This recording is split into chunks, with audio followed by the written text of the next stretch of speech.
Hey viewers, my name's Cara.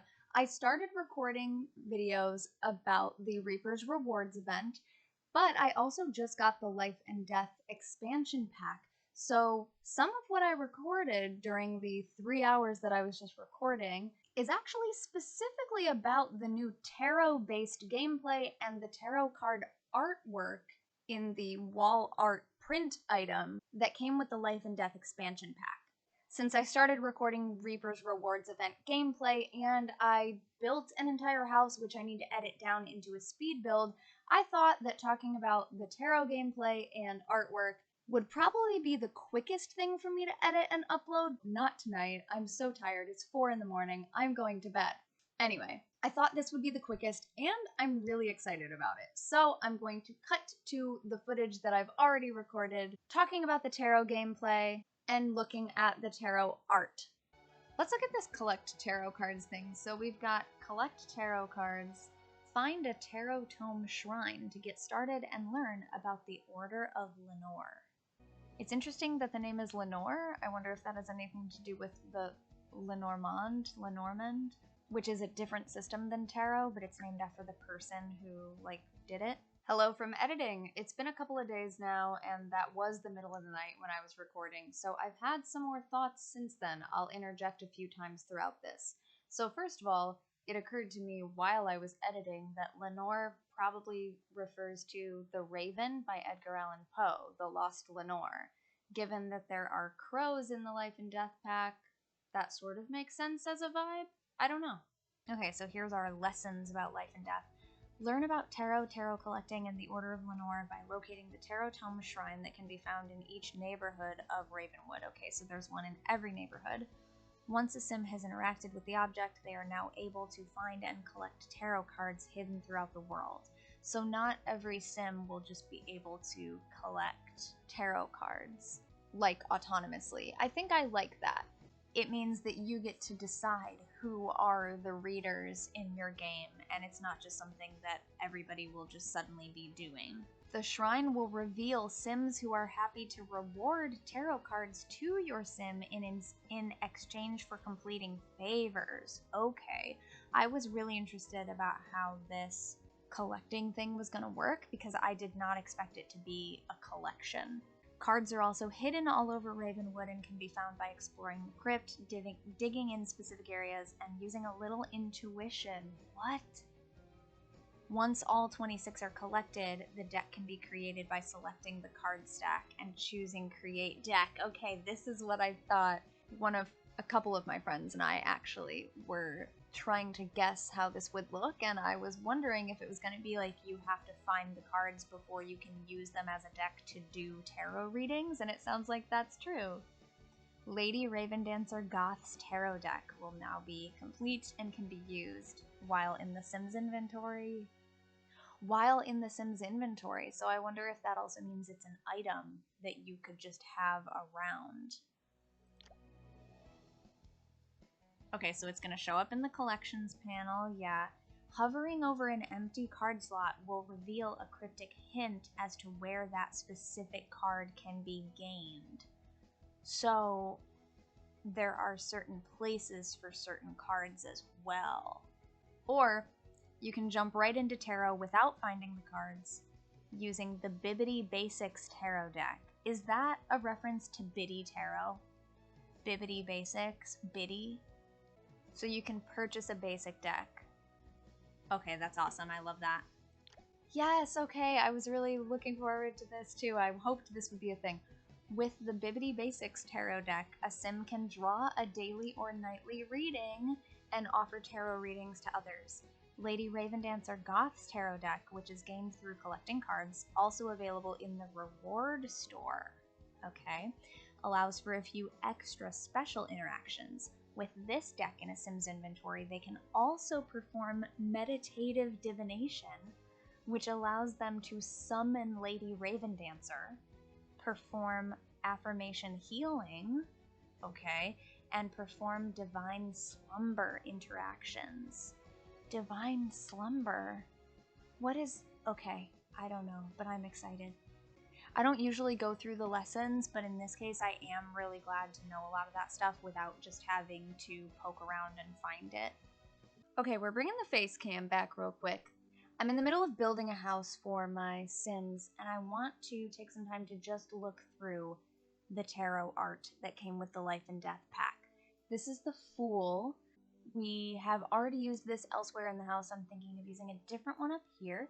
So while we're looking, first of all, the sun is making a wild face. I don't know what's happening there.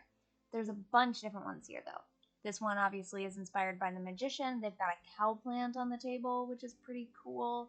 Here we have the High Priestess. She's beautiful.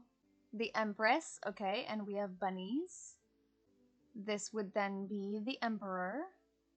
So wait, let's see, there's 5, 10, 15, 20, 25, 26, 27, 28. So there's, oh, well that one's the backs of the cards. That's cool. I might use that.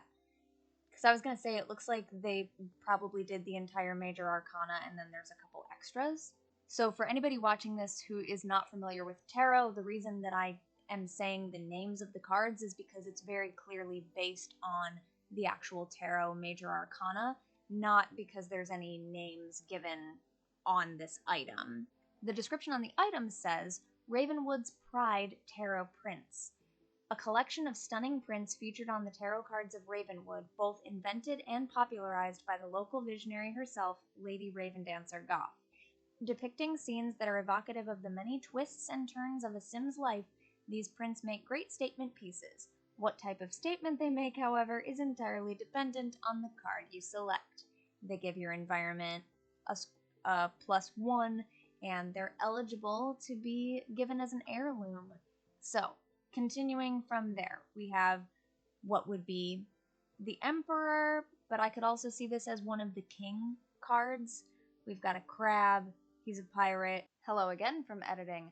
After I slept on it, I started thinking more about the characters from these cards that didn't seem to have direct Sims lore references, thinking so many of them did, I must just be missing something. What could the other cards represent? And I immediately thought that the Empress and the Emperor, with the Emperor being a pirate, are probably Princess Cordelia and one of her pirate boyfriends.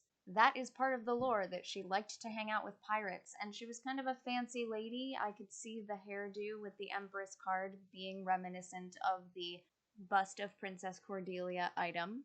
And the Lovers card, which we'll see in a minute, could also be Princess Cordelia and one of her boyfriends, but it could also be someone else. Here we have, oh my gosh, okay, so this would be the Hierophant, and it's Father Winter. I like this a lot. I like this a lot. Because the Hierophant, to me, is all about tradition, and Father Winter. There's lots of Winterfest traditions associated with him, so I love that. Here's the Lovers. Okay. There's a house on fire in the background, it kind of looks like. So yeah, could be Princess Cordelia and one of the pirates, but could also potentially be Agnes Crumplebottom and the man she was supposed to marry. The facial hair on the guy in this card kind of looks like the character from the Horse Ranch pack that is supposedly the guy who was supposed to marry Crumplebottom, faked his death, changed his name. Yep, after looking up Roberto Crinkletop on the Sims wiki and seeing this screenshot of him as an adult, I feel pretty confident now saying the Lovers are Agnes and Roberto. There are a lot of people I would say are pretty much experts in the Sims lore, and I'm not one of them, but these are just a few thoughts that I've had since recording, so I wanted to share. Here we have the Chariot, drawn by llamas. Strength, and the lion is playing tug-of-war with her over a gnome. I love that so much. The Hermit is Bonehilda. Okay, this is like exactly what I was hoping for, was Sims-themed cards. Some of these I don't recognize if they're specific people. I don't think they all are, but it just seems like so far where they could, they've put that in. So, like, we have the Wheel of Fortune here. It's got a cow plant on the top, and Grim and the Scythe as the other two, like, creatures. And then we have a chicken, a llama, a fox, and is that a goat? So it looks like maybe our cottage living critters are on there. That would make this Justice. It's an executioner. Okay, cool. Or like maybe one of the people in the new Grim Reaper career. Although that's not a Reaper, that's an executioner because that is an axe. The Hanged Man. Is this Vlad, or this is just a vampire? Because we've got a vampire hanging upside down and then a little bat hanging upside down. I like that. Okay, and then Temperance. We're skipping Death because I know the Death card is further down. It's in a different order. Usually the next card after the Hanged Man would be Death if we're following the current number order that a lot of people know. So that would have been 12. This would be 14, is Temperance with a mermaid. This would then traditionally be called the Devil card. This is the Night Wraith. This is cool. I like this a lot. I love themed decks because when you know the lore that they're based on, it adds to the meaning of the card. This card as the Night Wraith gives a whole... it has its whole own meaning. That's incredible. I love that. I'm gonna have to think about these more in the future. This would then be the Tower. So there's... oh, this is a meteor strike. Okay, they're about to be struck by a meteor. They're inside. They're running. There's also like maybe the hearth is catching on fire. The Star, we've seen this one. This one was featured in the previews a lot. And then the Moon. Okay, we've got our werewolves. This makes sense. My local witchy community group has been discussing the major arcana of tarot, one card every other week all year, and so we just discussed the Moon card like yesterday from the day I'm recording this. So lots of this symbolism I just spent a lot of time discussing, and yeah, this makes sense. I love that all of these are referencing a lot of the other packs. Okay, is that a baby plant sim? A baby plant sim riding on the horse in the Sun card? And then maybe, is that a little like specter ghosty on the flag? That's cute. And then, so, because of the order that all these are in, that supports what I thought in the first place when I first saw this card, that this is the Judgment card, not the Devil card. The Devil is the Night Wraith. This is Judgment. I could see it as being both, because I can definitely see a lot of the same symbolism that you would get with the Devil card of like temptation from the cow plant here. It's luring you into a trap. That's very Devil card energy. But the imagery with the reaching hands to me immediately said Judgment.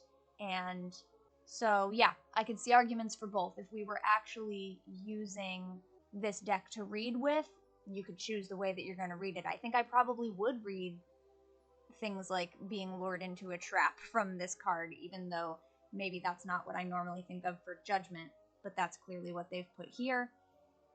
And then this is the World card, which does in fact depict multiple of the worlds. It looks like we've got Mount Komorebi, Sulani, that's an island world, Forgotten Hollow maybe in the bottom right, and then Strangerville with the big crater in the bottom left. And the world Dancer in the middle is very plain and sort of like every sim, right? They're representing every sim. So I like that. Okay, yeah, and then we have some extras. This is a Wands card. Super cool and colorful. Here's, okay, so we've got this, just the aces. Ace of Wands, Ace of Cups. Or technically this could be the Four of Cups. This would be the Three of Wands. Yeah, so they've done some different numbers, but it could also just be thought of as the ace or like the representative of that whole suit. So here's the swords. And then a Pentacles card. Or coins or discs. Yeah, this one definitely has more than 10 coins shown, so it's not a specific number. This one has 9 swords, 4 cups. Well, 5 if you count the big red jug in the back, 6 if you count the fountain itself. But yeah, this has lots of coins in it, so I think it's just 1 to represent each suit. And then here's the Grim card. This is what I would say is the Death card. That makes sense. They've just put it out of order as far as the swatches go for some reason. I'm sure that's just a Sims development reason. And then, okay, and so then we have what looks to be the backs of the cards. And this might be the back of the Biddy Basic tarot deck that's like available in the catalog. Let me see. Bibbidi Basic, not Biddy Basics. It's based on Biddy Tarot, I think, but Bibbidi Basics. Yeah, this is definitely the design of the backs of these cards. And then, so I'm guessing this other one is the back of the Lady Raven Dancer Goth Tarot deck. Very cool, very cool. After all that, I think like, oh, I might just want to use the card backs as what I'm going to put on this wall, but there's all this other wonderful art. Let's go with the sun for now on this wall, but you'll see this in the speed build of this build that I'm doing for the Sims that I'm using for the Reaper's Rewards event. I've been building this house already for almost 3 hours. It'll take a long time to edit when I get to it, but you'll see that then. So I'm really impressed by that artwork. I'm really excited about the potential for the gameplay. I might not do a ton of it specifically in the Reaper's Rewards event gameplay. I might do that with those Sims later after they do this event. But I might also just end up creating a different Sim or playing with an existing Sim from the new pack to play with some of the stuff in the new pack as well. Let me know what you're thinking. If you're as excited as I am, I will see you next time. Thanks for watching and or listening. Until then, don't forget to be awesome, blessed be, and goodbye for now.